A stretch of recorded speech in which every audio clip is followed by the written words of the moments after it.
Okay, let's dive right into this. Have you noticed lately that the basic rules of the economy just feel broken?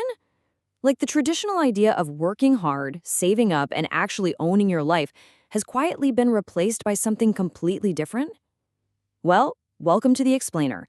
Today we're unraveling a massive, hidden economic shift that's transforming literally everything, from the apps on your phone to the very concept of ownership itself.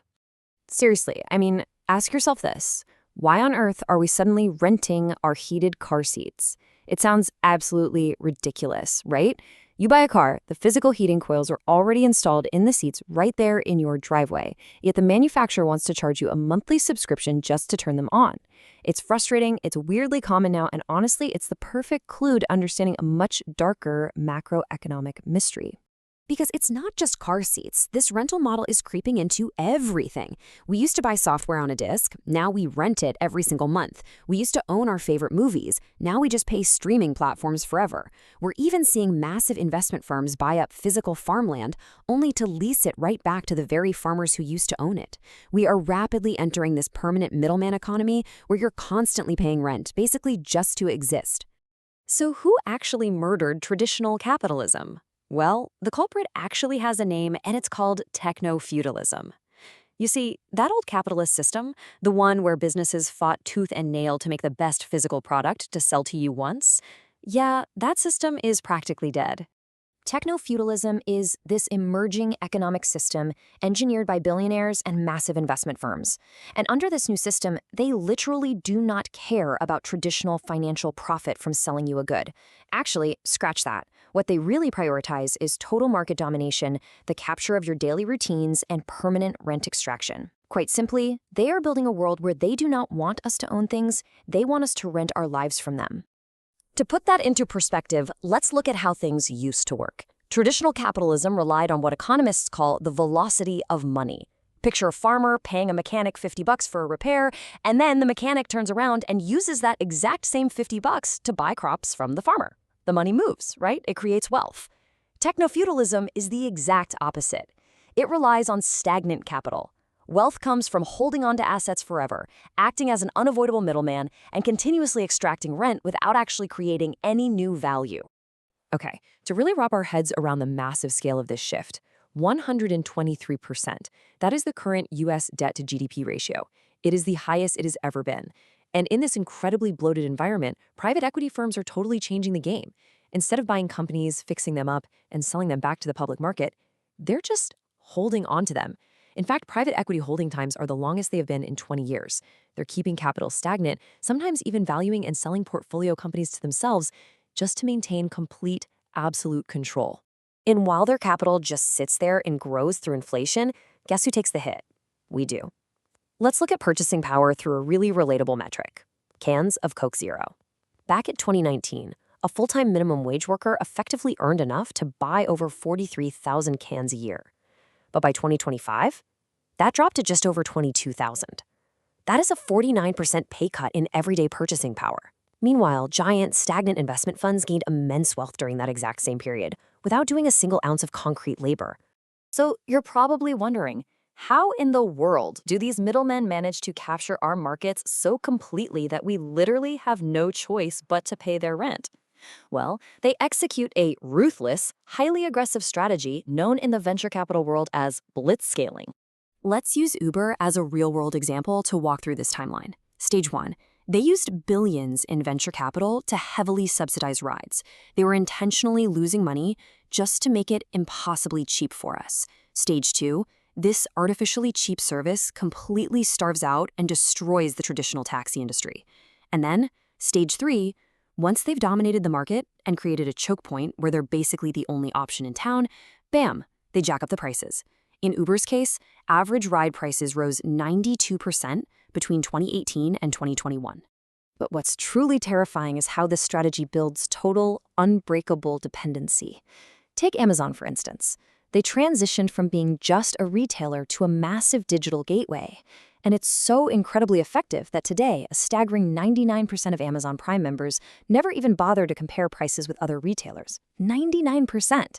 Even when Amazon's prices are higher, people just click buy. The middleman has completely, entirely captured the consumer's habit. Now, if you thought they just wanted our wallets, think again. The threat goes so much deeper than that.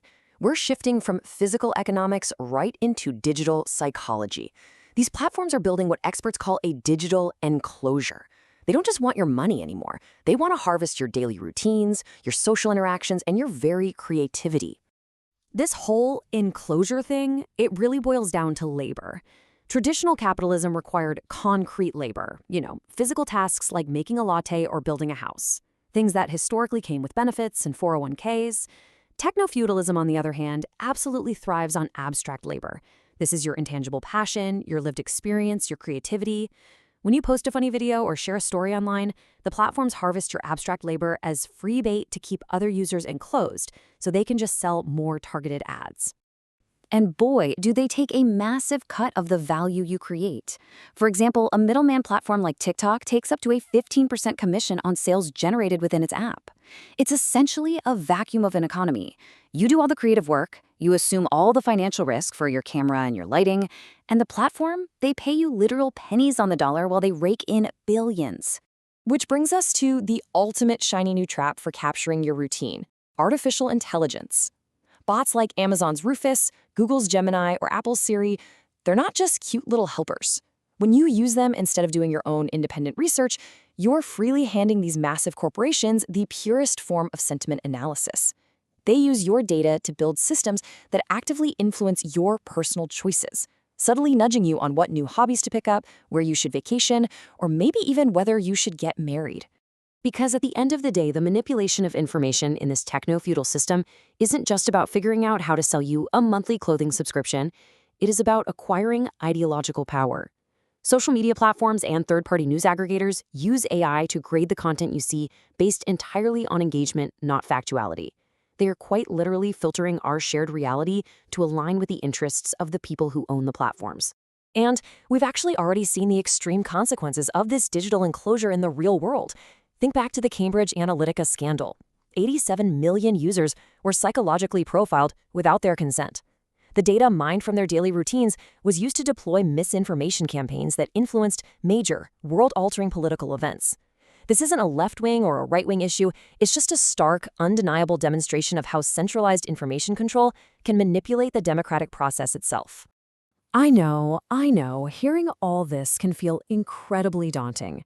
But there is absolutely a way out. The architecture of this whole rent-based system relies entirely on our passive participation. So how do we actually break out of this techno-feudal trap? How do we reclaim our routines and get our economic agency back? Well, step one in fighting back is reclaiming your finances by prioritizing actual physical ownership. You have to actively resist the permanent renter model. Refuse to pay monthly subscriptions for things that should be one-time purchases. Buy your software outright. Buy the physical media for your games and movies. Reject the idea that you have to subscribe to the hardware features inside your own car. Strive to own physical assets, like property, because that remains the absolute bedrock of individual independence. Step two, you have to bypass the digital gateways. Don't be the 99% of people trapped in the choke point. Actively comparison shop outside of massive platforms like Amazon. If you find a product you really like, go directly to the manufacturer's actual website and buy it straight from them, so the platform doesn't extract that middleman fee. And take back your routine. Do your own manual research instead of letting AI bots do all your thinking for you.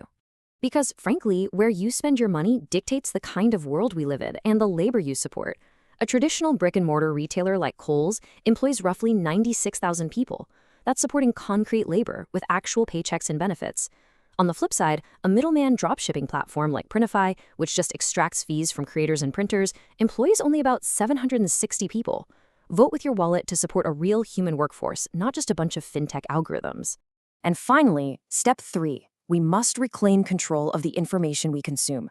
Support the abstract labor of creators directly through platforms like Patreon, so the techno-lords don't take a massive cut of their hard work. And step outside the algorithmic feed for your news.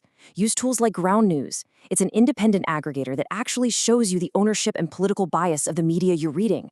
That way, you're always aware of the ideological lens being applied to the news, regardless of whether it leans left or right. So, what's the big takeaway from all of this? It's actually deeply empowering. Everyday people have the power to resist this system. By intentionally choosing where your labor goes, how you spend your money, and how you verify your information, you bypass the middlemen entirely. You stop renting your daily routine, and most importantly, you stop being a tenant in your own life. I'm going to leave you with this provocative thought about the ultimate goal of these mega platforms. Cash has its limits, but as the quote goes, to transcend those limits, you need to control the power of information so that you can manipulate the world that you live in. So, are you going to let an algorithm manipulate your world, or are you going to take back ownership? Think about your digital habits today. Thanks for joining me on this explainer, and I'll catch you next time.